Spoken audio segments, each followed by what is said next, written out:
Hello student, मैं BD Singh sir. आज मैं ऑर्गेनिक केमिस्ट्री में आप लोग को एरोमेटिक, एंटी एरोमेटिक और नॉन एरोमेटिक कंपाउंड को आइडेंटिफाई करने के लिए बहुत ही मिनिमम टाइम में बहुत ही सॉलिड कॉन्सेप्ट के साथ आया हूँ। तो आप लोग कैसे पहचान सकते हैं कि कोई भी ऑर्गेनिक कंपाउंड वो एरोमेटिक है, एंटी एरोमेटिक है अथवा नॉन एरोमेटिक। तो आइए देखते हैं हम लोग। तो सबसे पहले देखेंगे एरोमेटिक कंपाउंड। तो कैसे कंपाउंड को हम लोग जानेंगे कि ये एरोमेटिक कंपाउंड है। तो इसमें 4 चीज होना चाहिए, और वो 4 चीज में क्या क्या है। सबसे पहले तो वो साइक्लिक होना चाहिए, दूसरा में वो प्लेनर होना चाहिए। ये तो बात सही है, प्लेनर हो। प्लेनर में क्या होना चाहिए, तो प्लेनर में सभी एटम रिंग का यानी सभी कार्बन एटम रिंग का एक ही प्लेन में होना चाहिए। तो हम लोग बोलेंगे वो कंपाउंड क्या है, प्लेनर है। फिर वो कैसे जानेंगे कि सभी कार्बन एक ही प्लेन में होना चाहिए, तो उस कार्बन का हाइब्रिडाइजेशन देखेंगे। अगर सभी कार्बन sp2 हाइब्रिडाइज में हो, यानी एक भी कार्बन sp3 हाइब्रिडाइज में नहीं हो, तो हम लोग कहेंगे कि वो कार्बन प्लेन में है, एक ही प्लेन में है। और अगर सभी कार्बन वैसा हो तो वो क्या हो जाएगा, पूरा कंपाउंड प्लेनर हो जाएगा। तो हम आपको बता दें कि all carbon will be sp2 hybridized in the ring। Ring में सभी कार्बन sp2 हाइब्रिडाइज होने चाहिए। अब इसमें बात आता है कि कैसे पहचानेंगे। तो आपको बता दें, जो कार्बन सिंगल बॉन्ड से जुटा हुआ है, जो कार्बन रिंग में सिंगल बॉन्ड से जुटा हुआ है वो sp3 हाइब्रिडाइज का होगा। जो कार्बन डबल बॉन्ड से जुटा हुआ है वो sp2 हाइब्रिडाइज का होगा। तो यही देखना है कि डबल बॉन्ड से जुटा हुआ है, कहीं पर कार्बन पे पॉजिटिव चार्ज होगा तो वो भी क्या होगा, sp2 हाइब्रिडाइज का होगा। और कई बार निगेटिव चार्ज होता है कार्बन पे तो वो भी क्या होता है, sp2 हाइब्रिडाइज होता है। तो हम बोलेंगे कि अगर कार्बन sp2 हाइब्रिडाइज हो तभी वो कार्बन एक प्लेन में होगा, और अगर सभी कार्बन रिंग का एक प्लेन में होगा तो पूरा कंपाउंड क्या कहला जाएगा, प्लेनर। क्लियर है। तो प्लेनर जब हम लोग डिसाइड कर लेंगे कि ये प्लेनर है कि नहीं, अगर प्लेनर है तो फिर आगे बढ़ेंगे। और तीसरा हो जाएगा कंजुगेटेड। कंजुगेटेड में अब क्या है, अगर सभी कार्बन आइटम में हम लोग जब बॉन्ड देखते हैं तो सभी में अल्टरनेट सिंगल डबल बॉन्ड हो, है ना। अल्टरनेट क्या हो, सिंगल डबल बॉन्ड। रिंग में इस तरह से मान लेते हैं कोई रिंग है, उसमें double bond, single bond, double bond, single bond, इस तरह से अल्टरनेट पोजीशन पे हो तो हम लोग बोलेंगे ये क्या है, कंजुगेटेड सिस्टम है। कंजुगेटेड अगर होगा तो उस कंपाउंड में रेजोनेंस होगा, जिसमें डीलोकलाइजेशन होता है इलेक्ट्रॉन का। तो अगर डबल बॉन्ड सिंगल बॉन्ड हो तो वो तो कंजुगेटेड होगा ही। कई बार कार्बन जो होगा वो किसी एटम के लोन पेयर के साथ होगा तो भी हम लोग बोलेंगे कि ये क्या है, सिग्मा बॉन्ड है। सिंगल बॉन्ड जहां भी होता है वो सिग्मा बॉन्ड होता है, और जहां पर डबल बॉन्ड होता है वहां पर एक सिग्मा एंड एक पाई होता है, और जहां पर ट्रिपल बॉन्ड होता है वहां एक सिग्मा एंड 2 पाई बॉन्ड होता है। तो यहाँ पर आपको बता दें कि ये सिग्मा बॉन्ड अगर लोन पेयर के साथ है तो यहाँ भी ये लोन पेयर जो है, इलेक्ट्रॉन पेयर कोई जो नॉन बॉन्डिंग इलेक्ट्रॉन में होता है उसको हम लोग क्या बोलते हैं, लोन पेयर। अगर ऐसा आइटम में इलेक्ट्रॉन पेयर हो तो इसी को हम लोग बोलते हैं लोन पेयर। इस तरह से हो, और वो लोन पेयर जो रेजोनेंस में भाग लेता हो, जो जिसमें डीलोकलाइजेशन में भाग लेता हो, ऐसा नहीं कि लोन पेयर है और वो डीलोकलाइजेशन में भाग ही नहीं ले रहा हो, फिर वो काउंटिंग नहीं होगा। तो ये भी अल्टरनेट पोजीशन कहलाएगा। अथवा पॉजिटिव चार्ज के साथ हो सिग्मा बॉन्ड, किसके साथ हो, कार्बन के एटम या किसी के साथ पॉजिटिव चार्ज के साथ हो, अथवा सिग्मा बॉन्ड निगेटिव चार्ज के साथ हो, तो हम लोग बोलेंगे ये कंजुगेटेड सिस्टम में है। और इस तरह का जब अल्टरनेट पोजीशन पे होगा, सिग्मा बॉन्ड के साथ पाई बॉन्ड या सिग्मा बॉन्ड के साथ लोन पेयर या सिग्मा बॉन्ड के साथ पॉजिटिव चार्ज या सिग्मा बॉन्ड के साथ निगेटिव चार्ज, तो हम लोग बोलेंगे वो कंजुगेटेड है। और इसमें क्या हो जाएगा, तब रेजोनेंस होगा, यानी रिंग में रेजोनेंस होना कंपलसरी है एरोमेटिक के लिए। और फिर हम लोग देखेंगे, नेक्स्ट में देखेंगे follow Huckel's rule, follow Huckel's rule.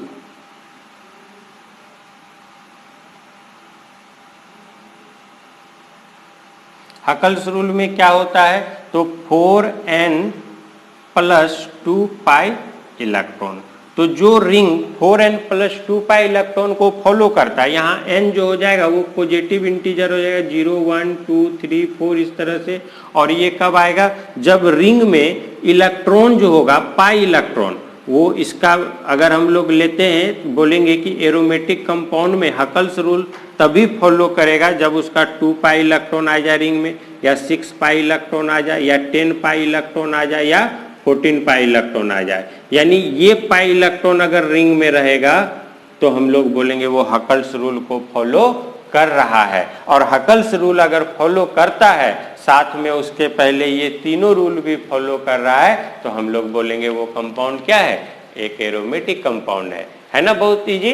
तो आप इसी चारों पॉइंट से किसी भी कंपाउंड को पहचान सकते हैं कि वो एरोमेटिक है। अब हम लोग देखेंगे एंटी एरोमेटिक, साथ में ही क्या देख लेंगे, एंटी एरोमेटिक कंपाउंड कैसे पहचानेंगे।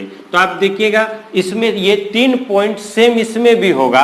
कौन कौन सा, साइक्लिक होना चाहिए, दूसरा प्लेनर होना चाहिए, तीसरा हकल्स रूल नहीं, तीसरा कंजुगेटेड होना चाहिए, और चौथा इसमें 4n पाई इलेक्ट्रॉन फॉलो करना चाहिए। यानी इसमें क्या हो जाएगा, तो 4 पाई इलेक्ट्रॉन, 8 पाई इलेक्ट्रॉन, है ना, 12 पाई इलेक्ट्रॉन, 14 पाई इलेक्ट्रॉन, नहीं 16 पाई इलेक्ट्रॉन, इस तरह से होगा। तो आप देखिए दोनों का पाई इलेक्ट्रॉन का जो वैल्यू है वो अलग अलग है। और अगर ये तीनों पॉइंट इसमें पाया जा रहा है और अगर हकल्स रूल नहीं पाया जा रहा है तो हम लोग बोलेंगे वो एरोमेटिक नहीं है। अगर ऐसा पेयरिंग वाला इलेक्ट्रॉन होगा तो हम लोग क्या कहेंगे, वो एंटी एरोमेटिक है। और ऐसा अगर इलेक्ट्रॉन होगा तो हम लोग बोलेंगे वो क्या है, एरोमेटिक कंपाउंड है। तो कोई भी कंपाउंड दे दे, आप इजीली पहचान लीजिए कि वो एरोमेटिक है अथवा एंटी एरोमेटिक है। क्लियर है। साथ में ही नॉन एरोमेटिक कंपाउंड को हम लोग आगे पहचानेंगे। ठीक है। अब देखिए नॉन एरोमेटिक कैसे जानेंगे, तो ये इसी दोनों से रिलेटेड है, एरोमेटिक और एंटी एरोमेटिक। जब आप कंपाउंड में पहचानते हैं कि वो एरोमेटिक है कि नहीं, तो फिर आप देखेंगे कि वो एरोमेटिक अगर नहीं है और एंटी एरोमेटिक भी नहीं है, तब आप अपने आप कह दीजिए कि वो क्या है, नॉन एरोमेटिक है। तो लिख लेते हैं, the compound are neither aromatic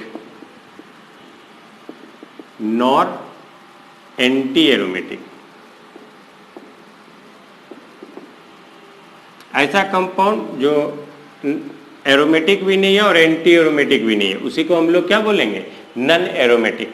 तो इस तरह से जैसे ऐसे कोई कंपाउंड दे दे, देखिए ये कार्बन कार्बन डबल बॉन्ड वाला है, इस तरह से इसको आप कह सकते हैं, यहाँ पर कार्बन है, ये डबल बॉन्ड है, ये कार्बन है, ये डबल बॉन्ड है, इस तरह का ये कंपाउंड है। हाइड्रोजन सेटिस्फाइड कर दीजिएगा तो ये इस तरह से हो जाएगा, यही कंपाउंड ये।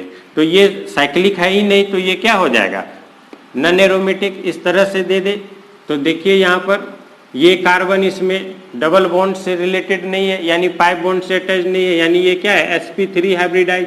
और sp3 हाइब्रिडाइज वाला कार्बन क्या होता है, नॉन प्लेनर, जबकि sp2 हाइब्रिडाइज वाला ही क्या होता है, प्लेनर। यानी इसका प्लेन अलग होगा, तो हम लोग बोलेंगे ये ना एरोमेटिक होगा ना एंटी एरोमेटिक, यानी ये क्या होगा, नॉन एरोमेटिक। तो इस तरह से कोई भी कंपाउंड दे दे, आप बता सकते हो कि वो एरोमेटिक है या एंटी एरोमेटिक। ये सब क्या है, नॉन एरोमेटिक। तो अब कुछ कंपाउंड हम लोग देखते हैं और उसमें देखेंगे कि वो कंपाउंड एरोमेटिक है, एंटी एरोमेटिक अथवा नॉन एरोमेटिक। तो जैसे देखिए बहुत लोगों को लगता है कि ये कंपाउंड जो है ये क्या है, तो आपको बता दें कि ये कंपाउंड क्या होगा, नॉन एरोमेटिक। अब इसमें हम डबल बॉन्ड दे देते हैं और इस पर पॉजिटिव चार्ज दे देते हैं। अब इसमें एक डबल बॉन्ड दे देते हैं, इस पर निगेटिव चार्ज, और इस तरह का दे देते हैं डबल बॉन्ड से। बोला जाए बताइए ये कंपाउंड क्या है, तीनों अलग अलग। तो आप देखेंगे कि ये पहले तो साइक्लिक है, हम लोग बोलेंगे साइक्लिक तो है। और क्या है, दूसरा पॉइंट में हम देखे थे प्लेनर, तो कैसे देखेंगे, सभी कार्बन देखेंगे sp2 हाइब्रिडाइज है कि नहीं।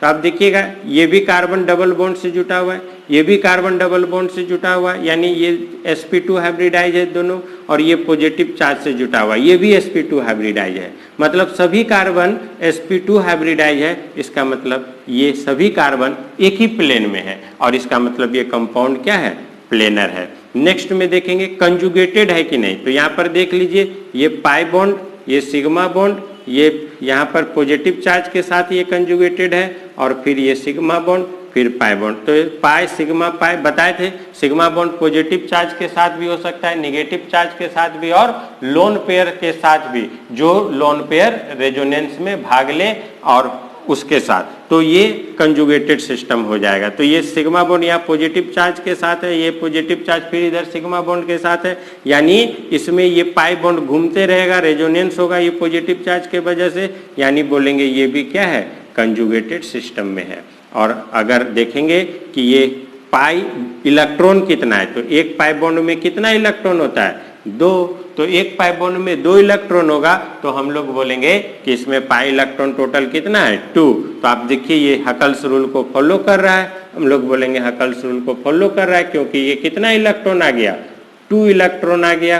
तो 2, 6, 10, 14 ये सब आ जाए तो बोलेंगे हकल्स रूल को फॉलो कर रहा है। तो इस तरह से आप बोलेंगे कि ये कंपाउंड फाइनली क्या है, एरोमेटिक है। क्या है, एरोमेटिक है। नेक्स्ट में देखिए साइक्लिक है, ये भी प्लेनर होगा क्योंकि सभी कार्बन sp2 हाइब्रिडाइज है ना, ये भी और नेगेटिव चार्ज वाला ये भी इस पे मूव करेगा पाई बॉन्ड, तो कंजुगेटेड सिस्टम में है। ये भी देखिए पाई बॉन्ड सिग्मा बॉन्ड, ये नेगेटिव चार्ज के साथ यहाँ पर सिग्मा बॉन्ड फिर पाई बॉन्ड, हम लोग बोलेंगे कंजुगेटेड सिस्टम में है ना। और फिर ये क्या हो जाएगा, इलेक्ट्रॉन जोड़ेंगे तो 2 इलेक्ट्रॉन इस बॉन्ड से, और एक निगेटिव चार्ज में 2 इलेक्ट्रॉन को काउंट करते हैं। एक निगेटिव चार्ज में भी कितना, 2 इलेक्ट्रॉन को, चूंकि रेजोनेंस में जब ये डीलोकलाइज होता है तो एक निगेटिव चार्ज 2 इलेक्ट्रॉन को कैरी करता है, तो 2 इलेक्ट्रॉन इसका और 2 इसका, टोटल कितना हो गया, 4 पाई इलेक्ट्रॉन।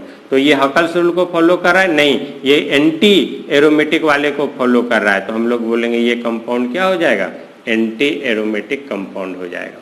अब देखिए ये हम लोग बोलेंगे कि साइक्लिक तो है बट ये प्लेनर नहीं है, ये क्या है, नन प्लेनर है। अभी बताया ऊपर sp3 हाइब्रिडाइज के वजह से, sp3 हाइब्रिडाइज वाला कार्बन नन प्लेनर होता है, इस तरह से ये कंपाउंड क्या हो जाएगा, हम लोग बोलेंगे ये कंपाउंड हो जाएगा आपको नन एरोमेटिक। क्या हो जाएगा, नन एरोमेटिक। अब इस तरह से कोई भी कंपाउंड दे दे, देखिएगा ये है एक बेंजीन, आपको बोला जाएगा बताइए ये क्या है, तो ये कैसे हो जाएगा, तो हम लोग देखेंगे कि ये कंपाउंड क्या है, तो इसमें साइक्लिक है, बोलेंगे साइक्लिक है, प्लेनर है, बोलेंगे प्लेनर भी है। कैसे, तो आप देख लीजिए सभी कार्बन जो है ये sp2 हाइब्रिडाइज से अटैच्ड है। सभी कार्बन किससे अटैच्ड है, sp2 हाइब्रिडाइज से, क्योंकि सभी कार्बन पे डबल बॉन्ड है, तो ये प्लेनर है। कंजुगेटेड भी है, देख लीजिए sigma bond pi bond, sigma bond pi bond, sigma bond pi bond, तो हम लोग बोलेंगे कंजुगेटेड भी है पूरा सिस्टम, इसमें रेजोनेंस होगा, और तब देखेंगे टोटल पाई इलेक्ट्रॉन कितना है, तो एक पाई बॉन्ड में 2 पाई इलेक्ट्रॉन होता है, तो 3 पाई बॉन्ड में 6 पाई इलेक्ट्रॉन, यानी हम लोग बोल देंगे 6 पाई इलेक्ट्रॉन। और 6 पाई इलेक्ट्रॉन किसको फॉलो करता है, हकल्स रूल को, हकल्स रूल फॉलो कर रहा है, इसका मतलब ये क्या है, एरोमेटिक कंपाउंड। और ये सबसे पॉपुलर एरोमेटिक कंपाउंड होता है, कौन सा, बेंजीन, कौन सा, बेंजीन। तो इस तरह से कोई भी कंपाउंड दे दे, आप बता सकते हैं कि वो कंपाउंड क्या है, एरोमेटिक है, एंटी एरोमेटिक है, अथवा नन एरोमेटिक। तो आइए कुछ हम लोग हेटेरोएटॉमिक एटम का देख लें। तो देखिएगा इस तरह से अगर आपको दे दे, इसको हम लोग पढ़ते हैं फ्यूरान। अब देखिए यहाँ पर जो है ये कैसा कंपाउंड है, तो हेटेरोएटॉमिक, जिसमें एक एटम डिफरेंट है, बाकी सब तो कार्बन है ही, यहाँ पर कार्बन है, यहाँ पर कार्बन है, यहाँ पर कार्बन है, यहाँ पर ये ऑक्सीजन है, और ऑक्सीजन एटम है, और इसमें 2 लोन पेयर है, 2 लोन पेयर है, लेकिन एक ही लोन पेयर इसका रेजोनेंस में क्या करता है, भाग लेता है। तो एक लोन पेयर भाग लेगा, तो एक लोन पेयर को हम लोग काउंट करेंगे टोटल पाई इलेक्ट्रॉन में, चूंकि ये मूव करेगा रेजोनेंस के दौरान, तो हम लोग लिखेंगे इसमें कि ये साइक्लिक है, प्लेनर है, सभी कार्बन sp2 हाइब्रिडाइज है ना, कंजुगेटेड है। कैसे कंजुगेटेड है, तो आप देखिए कि ये sigma bond, pi bond, sigma bond, और ये लोन पेयर जो है ये सिग्मा बॉन्ड के कंजुगेटेड है, फिर ये सिग्मा बॉन्ड, फिर पाई बॉन्ड, फिर सिग्मा बॉन्ड। तो हम लोग बोलेंगे अल्टरनेट पोजीशन पे है, यानी कंजुगेटेड है, रेजोनेंस होगा पूरे रिंग में। और लास्ट में हम लोग देखेंगे हकल्स रूल फॉलो करेगा कि नहीं। तो टोटल पाई इलेक्ट्रॉन काउंट करेंगे, तो टोटल पाई इलेक्ट्रॉन कितना है 2, 2, 4 और 2, 6। एक ही लोन पेयर को हम लोग काउंट करेंगे, चूंकि एक ही लोन पेयर इन्वॉल्व होता है। तो 6 पाई इलेक्ट्रॉन, और 6 पाई इलेक्ट्रॉन है जो कि ये बताता है कि ये हकल्स रूल को क्या कर रहा है, फॉलो कर रहा है, यानी चारों पॉइंट ये फॉलो कर रहा है, यानी ये कंपाउंड क्या है, एरोमेटिक है। ठीक है, इसी तरह से एक और देखिए, ऐसा दे दे आपको, इसको हम लोग पायरीडीन कहते हैं। तो यहाँ पर आप देखेंगे इसमें भी एक लोन पेयर होगा। तो ये लोन पेयर तो होता है, बट ये लोन पेयर रेजोनेंस में भाग नहीं लेता है, जिसके वजह से हम लोग इसमें सिर्फ यही पाई बॉन्ड वाले इलेक्ट्रॉन को ही काउंट करेंगे, और वो टोटल पाई इलेक्ट्रॉन कितना हो जाएगा 6। यानी ये भी साइक्लिक होगा, प्लेनर होगा, कंजुगेटेड होगा, और फिर 6 पाई इलेक्ट्रॉन होगा। तो हम लोग बोलेंगे ये भी हकल्स रूल को फॉलो कर रहा है, और ये भी फिर क्या हो जाएगा, एरोमेटिक कंपाउंड हो जाएगा। क्लियर है। नेक्स्ट में देखिएगा, इसको हम लोग बोलते हैं पायरोल। क्या बोलते हैं इसको, पायरोल। इसमें देखिए एक लोन पेयर है और ये रेजोनेंस में भाग लेगा, इसका लोन पेयर रेजोनेंस में भाग लेता है। तो हम लोग यहाँ पर लिखेंगे साइक्लिक भी है, प्लेनर भी है, सिग्मा बॉन्ड, पाई बॉन्ड, और लोन पेयर के साथ कंजुगेटेड भी होगा। अब यहाँ पर देखेंगे तो ये कितना इलेक्ट्रॉन हो जाएगा, तो यहाँ पर हम लोग देखेंगे 6 पाई इलेक्ट्रॉन हो जाएगा। इस तरह से ये भी कंपाउंड एरोमेटिक होगा, क्योंकि ये हकल्स रूल को फॉलो करेगा। नेक्स्ट में हम लोग देखेंगे मल्टीपल रिंग। अब देखिए ये हम लोग ले लेते हैं मल्टीपल रिंग, इस तरह का ले लेंगे मल्टीपल रिंग। तो यहाँ पर देखिए ये क्या हो जाएगा, तो साइक्लिक होगा, प्लेनर होगा, कंजुगेटेड होगा। कैसे कंजुगेटेड होगा और प्लेनर, तो यहाँ पर देखेंगे सभी पे यहाँ पर क्या है, पाई बॉन्ड से अटैच्ड है, सभी कार्बन पाई बॉन्ड से अटैच्ड है। तो सभी कार्बन sp2 हाइब्रिडाइज होगा, और सब जगह अल्टरनेट सिंगल डबल बॉन्ड है। तो हम लोग बोलेंगे कि ये क्या होगा, कंजुगेटेड होगा, अल्टरनेट सिंगल डबल बॉन्ड है। प्लेनर होगा क्योंकि सभी कार्बन sp2 हाइब्रिडाइज है, और साइक्लिक तो नजर आ रहा है। अब देखेंगे हकल्स रूल फॉलो कर रहा है कि नहीं। तो टोटल पाई इलेक्ट्रॉन काउंट करेंगे, तो टोटल पाई इलेक्ट्रॉन कितना हो जाएगा 2, 2, 4, 2, 6, 2, 8 एंड 2, 10। तो 10 पाई इलेक्ट्रॉन है, इसका मतलब है ये हकल्स रूल को फॉलो कर रहा है, और हकल्स रूल को फॉलो करेगा तो अल्टीमेटली हम लोग बोलेंगे ये भी कंपाउंड क्या होगा, एरोमेटिक होगा। तो इस तरह से किसी भी कंपाउंड के बारे में हम लोग जानेंगे कि वो किस तरह का कंपाउंड है। ठीक है, तो आज इतना ही।